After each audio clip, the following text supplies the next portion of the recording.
I have a dream, oh, I have a dream. Red, white, and blue, fly free, fly free. I believe, oh, I believe. Will you dream with me? Good morning. Welcome to Changing Times. What a beautiful day. We've got a great guest, Jill Reynolds. She's got an exciting event coming up this week, Friday, Saturday, and Sunday down in beautiful Branson, Missouri. I am Lynn Morris. My co-host, Don Blackard, is on assignment. Usually when we're on assignment, we're out looking and visiting with people around Southwest Missouri, finding people that are making a difference, being the change, and that's what she's doing. She'll be back live with me next week when we continue our series of finding people out in the communities that we live in and enjoy in Southwest Missouri, and just actually making a difference. Jill is making the difference down in the Branson area and all over Southwest Missouri.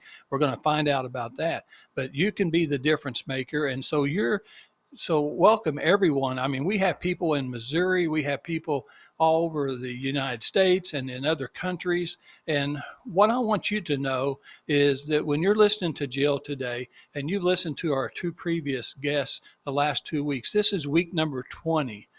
What I want you to do is think about what you could do in your community, where you live, no matter where you live. What can you do to be a difference maker? What can you do to be a change, a positive change? Because Jill's going to talk to you about our Hope, Healing, and Health Conference. And we need hope, we need healing, we need health, we need these things more than ever in the history of our world, and we need them now. And she's going to tell you how she's trying to conquer and solve this problem. And so we want you, and I want to also say thank you to Michael Phillips, a friend of ours in the Springfield area. He sent a message to us on Facebook. Hey, Don and I would love to have you send us a message on Facebook. You can find this show live every Wednesday at 10 a.m. On Facebook, on the Axe Media Group Facebook page. And then it's also on some other social platforms too. If you miss it, and we understand, not everybody can watch this show at 10 a.m. So you can watch it this afternoon. You can watch it this weekend. As I say, this is week number 20. So we have a lot of people that are just tuning in to our show. They've never seen our show before, and they're going backwards and watching 2 or 3 at a time to catch up. Our very first show was a great show on human trafficking. Every show has been some type of social issue that is critical today. And so this is why we're doing the show. But hey, we want to hear from you because you can help dictate the direction of our show. And so we would love to have that happen. So we'll go ahead and get started. Jill, good morning. Well, good morning, Lynn. It's a pleasure to be with you. And I want to just give a shout out to Michael Phillips. He happened to reach out to me too on Facebook. Good. And he's volunteering and helping us at the conference to do the technology for us. Okay, great. Well, he is good at technology, very good at technology. He is also an excellent photographer. Mm-hmm. He did photo work for me on one of my campaigns as I campaigned as state rep, and must have taken some good pictures, made me look better because I won. And so good job to Michael Phillips on that.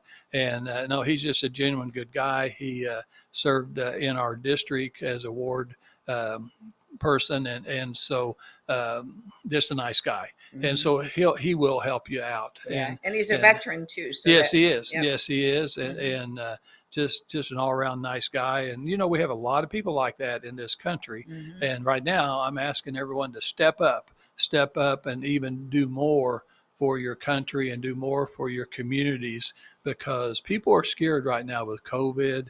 A lot of people have had it. People that haven't had it don't want it, and they're afraid of it.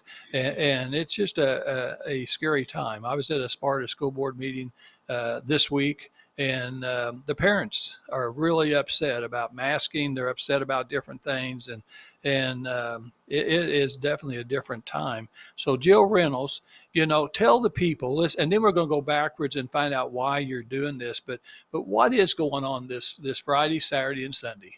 Yeah, thank you so much. So the name of the conference is Hope, Health, and Healing in 2021. And it's going to be at the King's Castle Theater, not the chapel. People keep getting that confused. So we're at King's Castle Theater, right across from the aquarium. Brand new aquarium. Yeah, the old Bobby Vinton Theater where New Jersey Nights and Dancing Queen and Anthems of the Rock is. And so we're doing the event there. On Friday, we start at 10 a.m. and go till about 5 p.m. On Saturday, we start at 8 a.m. and go till noon. And on Sunday, 8 a.m. till 5 p.m.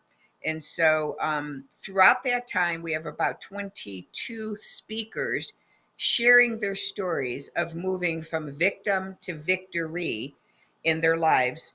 I was part of an anthology book this past year, Lynn, called Fiercely Faithful. And it was based on Shadrach, excuse me, Meshach, and Abednego being thrown into the fire, not coming out, even smelling like smoke. And so I kind of relate that to these speakers, being thrown into the fiery furnace in their lives through grief and loss and trauma, or just, it could be as much as the feelings that they grew up maybe not feeling good enough. Sometimes people grow up feeling like their body image isn't right, or shame or embarrassment or humiliation. It could be any burden in your life that when that affects you, you feel like you've been thrown into a furnace and there's no way out. And then God comes along and he transforms you and takes you out of that fiery furnace, not even smelling like smoke. So from victim to victory is what we believe these stories are going to share. They're going to share these stories. And as the audience listens to these stories throughout the weekend, and if you can listen with the openness of the similarities of their story with your own life, you will really experience God's transforming grace at this weekend. Because if you've got 23 speakers, 23 speakers sharing all these stories, maybe one not good enough, maybe grief, maybe cancer, maybe sexual abuse, whichever it was. And as you listen, if you have any similarities to that story in your own life, you're going to go home after the weekend just feeling like it transformed your entire being.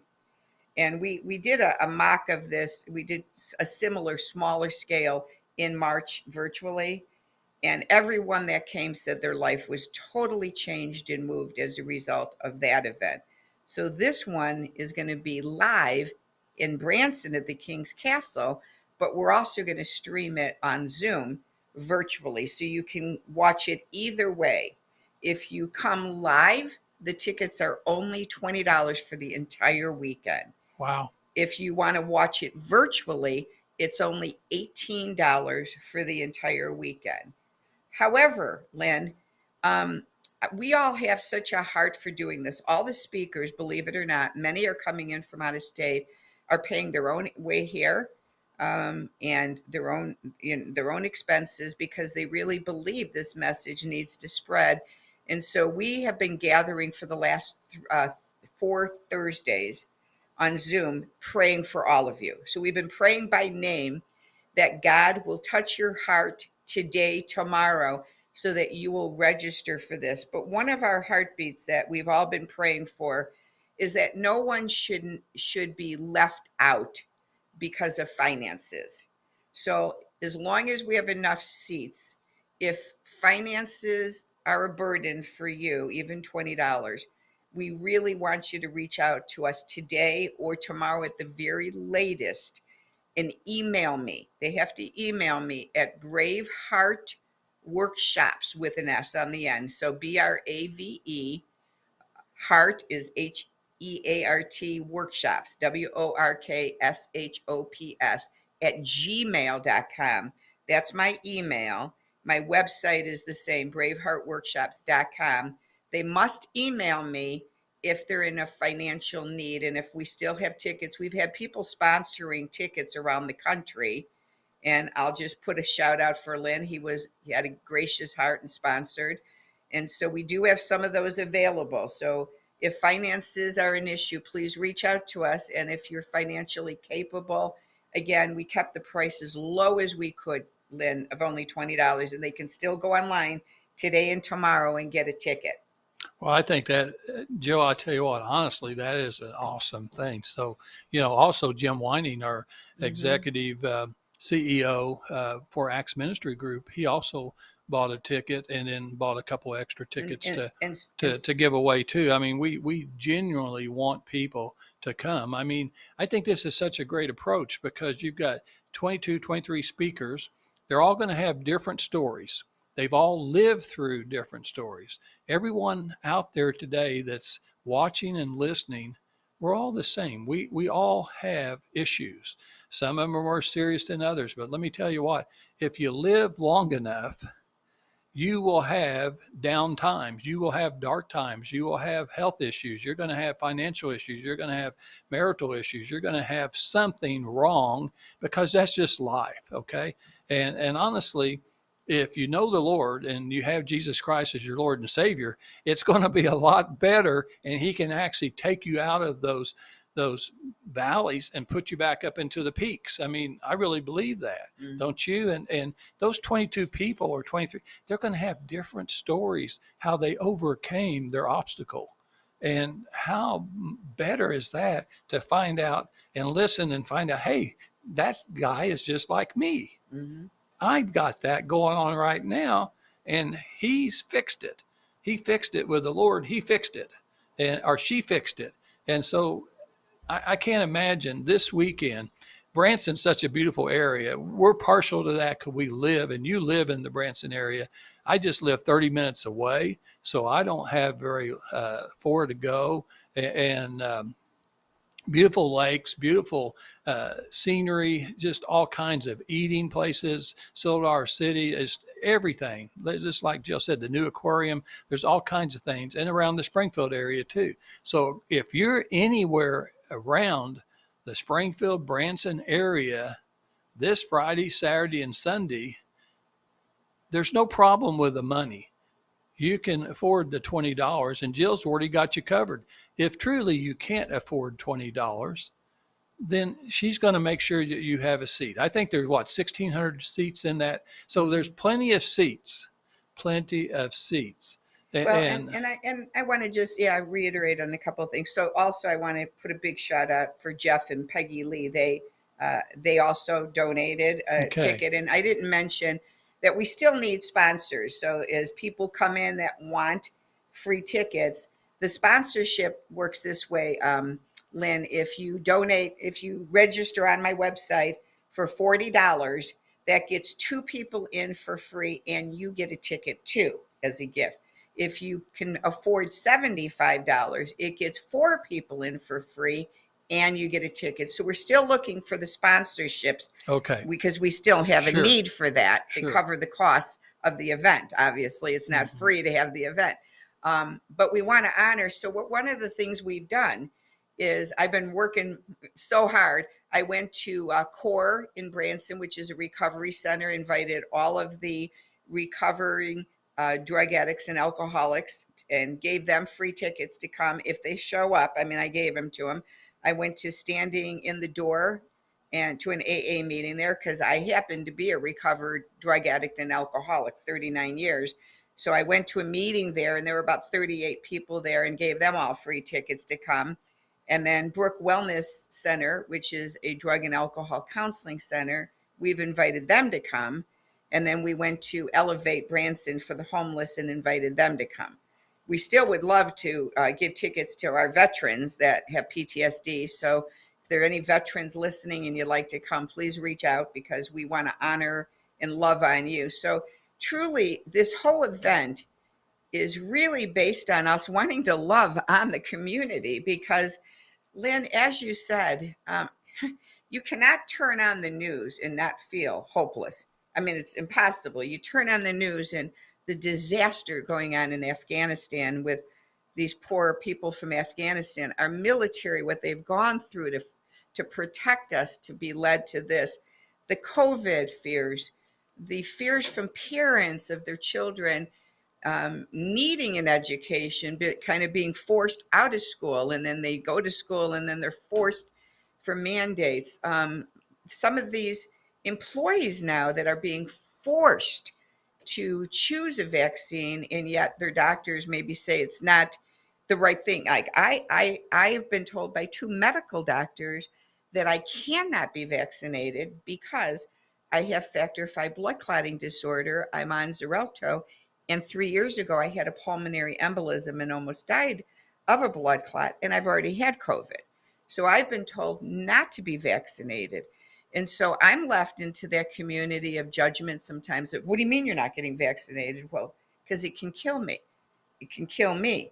But then I'm left with that fear of what if it becomes that I can't go to a restaurant because I don't have a vaccine card? What if it means I can't get on an airplane ever again because I don't have a vaccine card? So are we ever going to get to a place of hope again? And so our hope has to be in him, because in the world, what is going on, we will continually be felt hopeless unless we have something to look forward for. We have to have something to hope for. And it, to me, it's in him, because our health is in him. He is our divine health. The Holy Spirit resides in us. So our health is so imperative. So there's going to be people on both sides that definitely feel like they have to be vaccinated. But then there's going to be other people who definitely feel like they can't be. And so at some point, we as a nation and a world have to come together, not in division, but in unity again. I believe so passionate about this because there's reasons that we all do what we do. And if we get to a place where we're under control of our government telling us, do we have hope? Because then then it becomes the government being our God instead of God being our God, is what I feel. That's my feeling. If we put our hope in him, I feel that's the divine way for healing in the midst of all this. Well, Jill, you're exactly right. I mean, we cannot put our hope in government. Government is just run by people.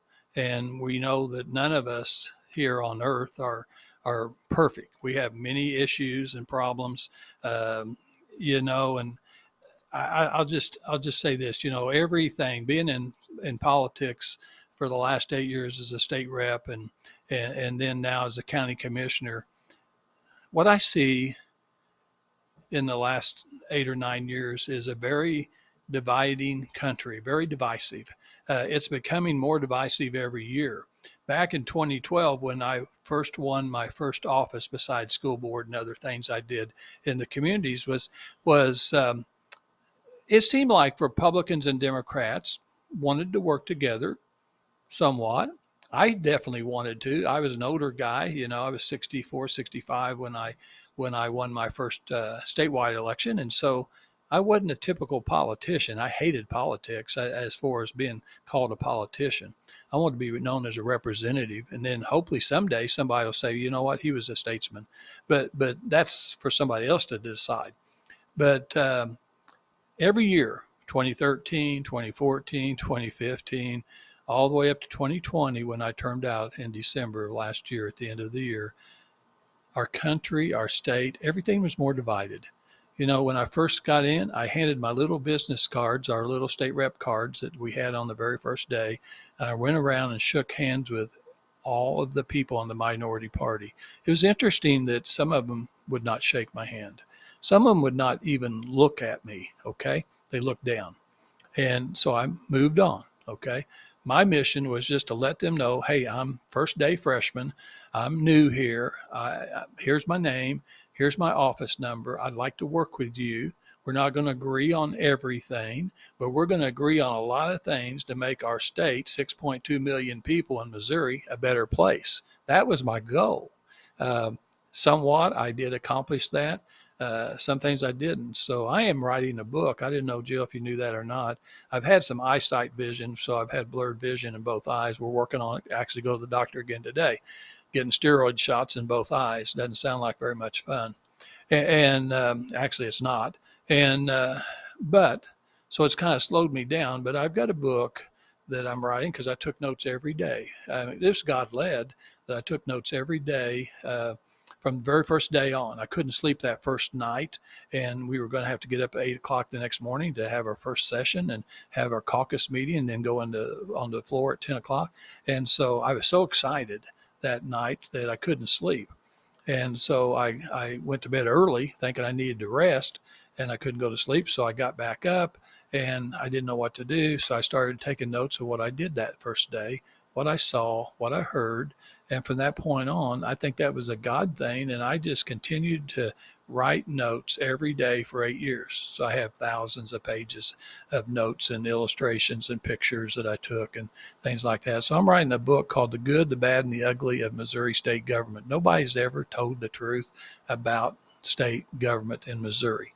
And when I get the book written, I think it's going to be a really bestseller, not because I'm trying to make money, because I'm trying to hold accountable the elected officials, and we waste so much money and we don't work very well together sometimes. And I want people to know about it. I want our government to be better. I want our state to be better. And that's my purpose of writing this book, is to let people, and then to compliment not just the elected officials and some of the employees, but to compliment citizens that came up, uh, some bureaucrats, some lobbyists. There's some good people in all those different areas. Mm-hmm. So you can't just say lobbyists are bad. You can't just say bureaucrats are bad, because some of them are really good.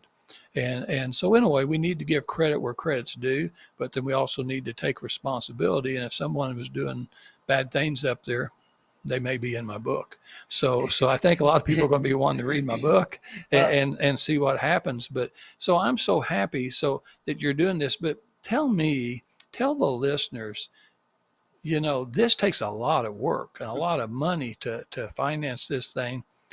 What on earth makes you want to do this? Because you are a change maker. You are being the change, the positive change that Don talks about all the time. So why would you go through all this? Well, before I answer that, I want to go back to what you said about your political career, not being a politician. So I want to bring that back to light, because I'm not that educated when it comes to politics. But the one thing I do know is, in the beginning of the days of our government being formed, in our very beginning, no one was a politician. They were businessmen, right, who made decisions and felt leadings by God or whomever to help the betterment of the country. And so in our founding fathers, they were businessmen, not politicians. So I love that you said you weren't a politician, because my heartbeat more than ever in this country is to get back to term limits and have businessmen and businesswomen be our elected officials, because they are not supposed to serve as politicians per se. You're exactly right. When they started making it a career, mm-hmm, okay, politics being a career, that's where we started failing. Mm-hmm. In Missouri, we have 8 years term limit. You can be 8 years in the House, 8 years in the Senate. Well, I'd had enough when after 8 years, people wanted me to run for senator, and I said, no, thanks. Sleeping up there 4 days a week in a hotel, being away from home, miss my grandkids' events, things like that. That's just not for me. So I chose to come back home after 8 years. But you're exactly right. The problem we have today is no federal term limits. We need to treat the federal government just like we're treating the state government. We do desperately need term limits. And I think you'll find out who really wants to work for a few years to help instead of make themselves wealthy. Well, and even just adding to that, before we go into your question, adding to that, and this goes into me with this conference. In any career, any of you out there can probably agree with this. When you start a brand new job, and depending on the level of the job, it takes 3 to 6 months to really know what you're doing. So if you put a politician in office versus a businessman, and they go in without term limits, 3 to 6 months they're learning their job, like you said, your first day. Then if it's a 4 years term and then they can get elected, the first year, forget it, they're not working. Then they might work the second and third year, and then the fourth year they're campaigning again, spending millions and millions and millions of dollars again that could be used for the betterment of the world. So for me, my logic is anyone getting elected gets 6 years in, no reelection. So it takes them 3 to 6 months to learn their job, and for 5 years they're working and not sitting there campaigning again. And so and to me, that's realistic for everything. But let's divert back to what you said. So what brought me to this? And so I guess I would say to you, I myself worked as a general manager and director of sales at hotels in Chicago and was in a major car accident that left me permanently disabled. And so instead of feeling sorry for myself, I reached out to a world-renowned drama therapist, Dr. Laura Wood, and asked her if she'd be willing to do intensive weekends with me, retreats, where people could take a burden in their life, like not good enough or loneliness or busyness is a big one, disconnection, and they can take a burden and work with her and through a dramatic scene, be able to reenact that pain. And then, because when the pain's in your body becomes diseased. And so we would do these drama therapy weekends to take that pain stuck in our body, to release it and then heal. And in one weekend would be equivalent to someone seeing a professional therapist every week for 5 years. That's awesome. So her and I did 7 of these. And we started with just doing women. And then when we got to the 5th one, I said, men need this too. And so we started having men. And the last one we did, Lynn, was in Nashville, Tennessee. And we actually had a girl fly all the way, believe it or not, from the Far East. She heard about it. Took her 2 days to get to Nashville just to do this event or do this retreat. And we had 4 professional therapists register to work on their own issues. So it was amazing. And then in 2020, when her and I were beginning to look at our calendar, she got pregnant, so she couldn't do it. So I rebranded my company, Breveheart Workshops, and I reached out to leaders in the community that wanted to do their own events. And so I then changed my platform from that of Breveheart Workshop Retreats with Dr. Laura Wood to Breveheart Workshops, an event planning company, and doing my own events. And so I got about 6 events on the books for 2020, and then COVID hit. So one by one, each event canceled, except we were able to do one at Cottonwood Resort outside of Billings, Montana, at a gorgeous horse ranch where you work with horses, horse whispering, to kind of get your leadership skills. So we did that. And then at that event, I got a dreaded phone call that my father had come ill. And so the minute the event was ended, I had to fly from Billings to Chicago, and got to Chicago on the 15th of September to get the dreaded phone call that my sister, who was only 68, who had gotten diagnosed with pancreatic cancer on her birthday on June 18th of last year, that on September 28th, she had passed away 12 weeks later of pancreatic cancer. And my father was in the hospital, and they couldn't figure out what was wrong. And I really believe his heart was shutting down because he was so sad that his oldest daughter was passing. So he slipped away 2 days after my sister. So I had back-to-back loss. Wow. And then that day that my father died, which was at, 7 in the morning, the pulmonary doctor came in to pronounce him passed away. And I said to the pulmonary doctor, I says, I'm having a hard time breathing. Would you be so kind to check my lungs? And he did. He said, I think you should go to ER. So at 4:00, I admitted in ER. And by 11 that night, I was hospitalized for 5 days with COVID in my lungs. And I had to be on remdesivir and Dicardin to get well. And then my husband got it, and then my stepmom, and then we had to move ourselves back to Branson, move my stepmom back to Branson. So it was a really rough year for me. However, through that, I felt so much hope because in the craziness of it all, I felt like it was a blessing to get COVID because it slowed me down for 2 weeks to grieve. And so if I didn't have COVID, I would have powered through 2 losses because I had to sell my father's home because I was the trustee. I had to pack up all, sell other furniture, everything. So I think if I didn't have COVID, I would have not felt my feelings. But because I had COVID and I had to be quarantined for 14 days in the hotel, I was able to lay on the bed and just get in a fetal position and just cry and cry and cry and cry out to the Lord. And I'm going to say this because this pertains to this conference, because this whole thing, I think God was leading me towards this, and I didn't know it at the time. And during that period, I started to feel very suicidal. And so at one day, I remember laying in my bed, hysterically crying, and we had a 2-bedroom suite because we had to isolate, my husband and I. And we were on the 3rd floor of the hotel. And I remember I felt the darkest because my dad was my lifeline and my sister was my best friend. And so I've been laying on the bed in a fetal position, just crying out to God. And I really wanted to jump out of the 3rd floor window. So I called out to my husband and I said, honey, can you just sit at the edge of my bed? I didn't want him to hold me because I wanted my tears to come out. If you hold someone, it kind of stops the pain. So I wanted to feel the pain, but I needed just a witness to sit at the edge of the bed. And I said, sit here so I won't jump. And I did. I felt that hopeless. But God got me through it.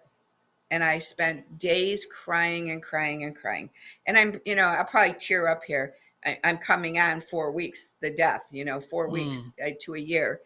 And it's been a hard road. So through it all, I love that song, through it all, he gets us through it all. And so through it all, he led me during that time when Laura and I couldn't do our events. He told me to do a podcast show called The Connection Show. And what I did during that time, talking about helping people in the world, I felt the Lord saying, use this time to help others who are struggling in their business. So I started reaching out to everyone I could meet on Facebook saying, do you need a platform to get your name out there so your business will thrive?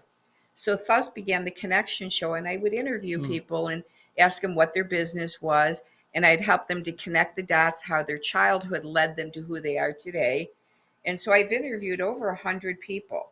And the beauty of it, many people told me that their business doubled during that time. Good. So God was using me in a mighty way. And so then through that, Lynn, my tagline on the podcast show was Restore, Renew, and Reconnect in Community. So this January, after I went through the losses, I started to interview my speakers. And the Lord said, I want you to change your tagline this year to Hope, Health, and Healing. And I went, okay, Lord, can you share more? And he said, yes, we need hope in me. We need health of our body for the Holy Spirit to flow. And we need so much healing of our minds from depression, anxiety, suicide ideation, all of the healing. And so I started to do my taglines. But what was so cool is I could use my taglines now in my podcast because I was interviewing Christians and non-Christians. And so I would then, during my show, I would ask the person I was interviewing, so Lynn, what does hope seem like to you? And so even with non-Christians, they were starting to share this. And then I was able to bring in what hope meant to me. So it was like I began witnessing on the air. And so it was gorgeous how the Lord orchestrated it. And then he told me to do a virtual event on Zoom in March. And I did not want to do it at all. I was really adamant, God, I don't want to do it. And he says, I know, but do it anyway. And I did. And we had 100 people. And what really inspired me is when I posted it all over Facebook, I'm also recovered from eating disorders. So in the eating disorder community, someone came on and said they heard about it. And they said they wanted to attend. Long and short, they were planning suicide that day and changed their mind. Do we need to take a break? No. Okay. So then I felt like God told me this is why I had you do this to save one soul today, one life. And that's all it takes. Save one person, and you're listening to him, when he calls us to be his disciples, we're not called to save them. We're called to listen to the Spirit of God so the Holy Spirit can intercede and save that person. That's all we are, is the vessels to help lead people towards him. And so when that was over, and it took me about 2 months to plan it, and it was exhausting. So when it was over, I sat back and, well, I'm glad that's done. And the Lord says, oh, that was your dress rehearsal. Wow. And I'm like, Lord, what do you want me to do now? And I'm 67 years old, and I'm disabled. And so he said, now I want you to do this live conference in Branson and virtual. And I said, how could I do this? It's going to cost at least $10,000, and I don't have any money. He said, I know. And I said, so you want me to do this? Yep. And I said, where? He goes, the King's Castle Theater, because I'm the King of Kings and the Lord of Lords. And I said, and how am I going to find speakers? He goes, I'll direct them to you. And I said, and how am I going to market it? He said, I'll find you people like Lynn Morris and Jim and Peggy Lee and others that will get the word out. And I said, and how are the tickets going to sell? He goes, you're going to tell one person, and they're going to tell another, and they're going to tell another, and they're going to tell another. And so I have been working 15 hours a day since April with no pay. Yeah. But the payment is, if one person, you save one soul. That's all that matters. One person. And it's not about numbers. It's never about numbers. No. If you go into this thinking it's going to be a success, if 1,600 seats get full, you might as well give up.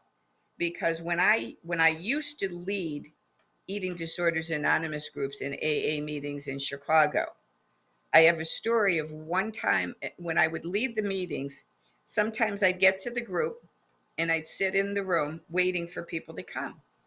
And on many occasions, no one showed up. And on those occasions, I would sit there for like 45 minutes waiting. And the Lord says, no one's coming today because this is the time I want you to spend with just me and you alone. And so sometimes on those days of waiting, after 20 minutes, I wanted to pack up and go home. On this particular day, the Lord said, no, wait. So I sat and waited, and no one was coming. Well, about 35 minutes in, a young 20-year-old male walked in. And he said he had been sitting in the car that whole time, scared to death to come in. And when he sat down and we began talking, he was planning suicide that day. And so if I did not listen to the Holy Spirit telling me to wait upon the time to leave, I would have left, and this young man would have not been. Well, Jill, you are a difference maker. So real quick here, how do people get a hold of you? How do they get tickets? It's this August the 20th, 21st, and 22nd, Friday, Saturday, and Sunday in Branson. How do they get a hold of you for tickets? Okay. So go to the website today, braveheartworkshops.com. On that site, it has my email too. So if you need the free tickets, email me. I'll also give my phone number. It doesn't bother me. It's 847-917-9693. Registration will be open until tomorrow evening. And so really get on board immediately and get the tickets. Okay, I tell you what, I recommend it. And, obviously if you can't do it in person, you can do the virtual. But honestly, you heard her story, and there are people out there. Mental health issues are just growing, just astronomical. And it's like a mental health tsunami. It's just coming. It's getting worse. It's going to continue to get worse. We have to fight it with programs like this weekend. So I really appreciate it, and appreciate Matt Pearson, our volunteer engineer that produces the show, and we appreciate that. Next Wednesday, we will be back with John and Beth Wilson right away. Everyone have a great week, and hopefully go down to Branson and help heal. 1, 2, 3. Can I get a hoorah from a patriot like me?